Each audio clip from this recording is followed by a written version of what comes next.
Hello and welcome to your Ethical Leadership Lecture. This is one of my absolute favorite topics, as ethics typically spark great conversation and spark great debate. So we're going to dive right in because it is kind of a long one this evening.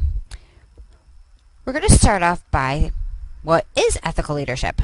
Well, ethical leadership involves both acting and leading ethically over time, all the time. Who should practice ethical leadership? Typically it should be practiced by all, but more importantly and specifically, anyone in a formal or informal leadership position. Why should organizations practice ethical leadership? Because it models ethical behavior to the organization and to the community.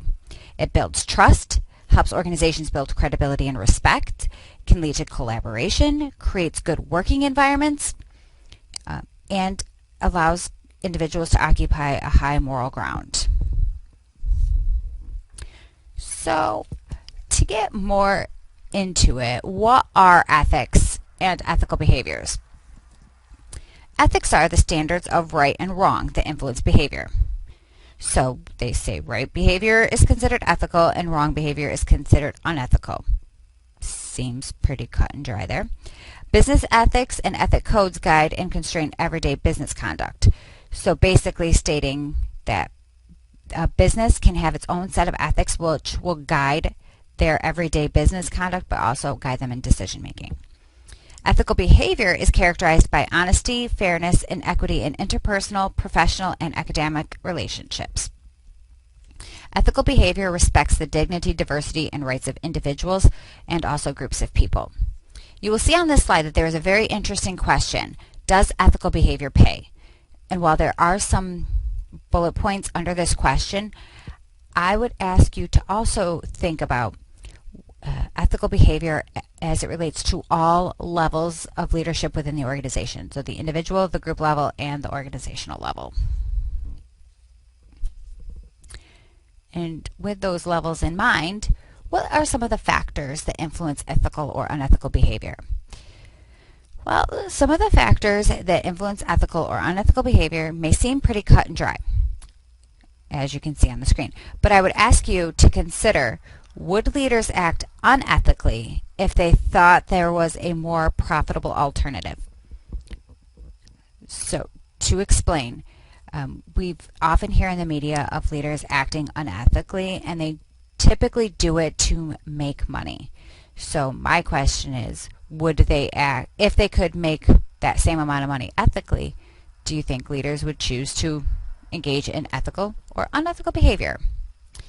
The other thing to consider with regards to ethics is how they relate to the individual, but also how they relate to the organization as a whole, as organizations are made up of multiple individuals, and not all individuals have the same set of ethics.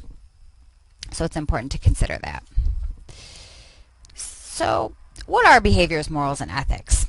As you can see from the slide, there's a lot that goes into it, and your book has even more.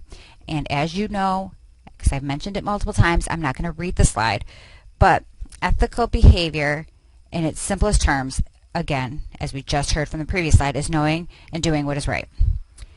The difficulty, however, comes in defining what is right.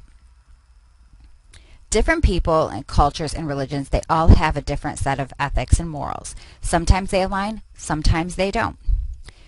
But it is important to note that there are some differences between ethics and morals. Ethics are based on a set of social norms or logically coherent philosophical principles. Morals are more based on a set of beliefs, religious and cultural values, and other principles which may not seem logically coherent to everyone. But morality can form the basis for your ethical code. So if you want to read more about that, again, go to your book. So, what are the aspects of situational ethics?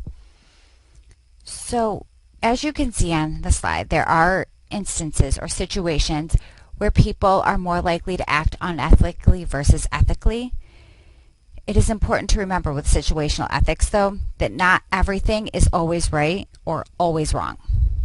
And a little piece of trivia as it relates to situational ethics was that situational ethics was first introduced with regard to religion by a man named Joseph Fletcher, who stated, "Morality of an action depends on the situation." If you would like to learn more about that, you can Google Joseph Fletcher. So, in any given situation where people exhibit unethical behaviors, how do they justify it?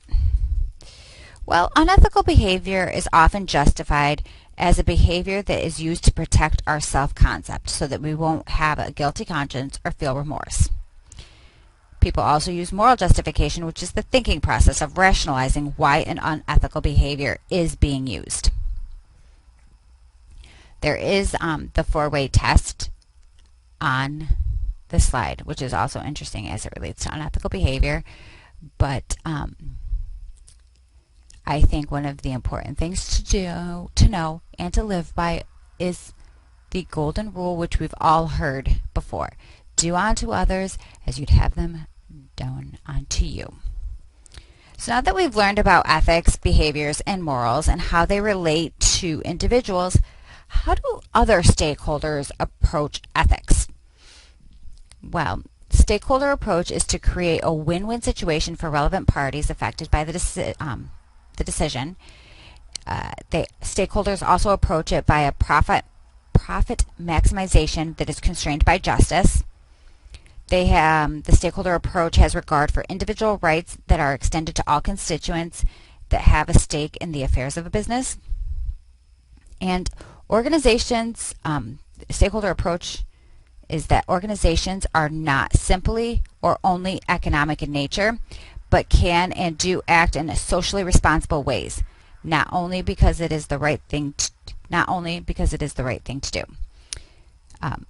And to just dive into that a little bit more, I don't know if you're aware of the term corporate social responsibility, but it is quite a hot topic right now, and it states that organizations have a responsibility to themselves, to their employees, but also to the community around. And it becomes more important as we learn about, or as we look at outsourcing. And feel free to Google that if you want and learn more about it. We're not going to go into too much depth, but I just wanted to discuss it a little bit. So, what does it take to be an ethical leader? Well, Linda Fisher Thornton, in her book 7 Lenses, Learning the Principles and Practices of Ethical Leadership, says that to practice ethical leadership, leaders must first face the complexity involved in making ethical decisions. They should openly discuss ethical gray areas, acknowledge the complexity of work life, involve others in ethical decisions, and be a leader who talks about difficult ethical choices and helps others learn to take responsibility for making ethical decisions. Ethical leaders don't separate ethics from day-to-day business. They make it clear to their employees that ethics are the way they operate. It is not a training program or a reference manual. They don't allow negative interpersonal behaviors to erode trust. They don't think about ethics as just following laws and regulations, as we just mentioned about the corporate social responsibility. They take action and show consumers and other stakeholders that they are actively engaged with ethical issues that matter within the community, not only the organization. They prove that they are committed to ethical issues, which include human rights, social justice, and sustainability. Ethical leaders don't exempt anyone from meeting ethical expectations. No excuses. No one is exempt from meeting ethical standards that are adopted by an organization. And ethical leaders hold everyone accountable for acting ethically.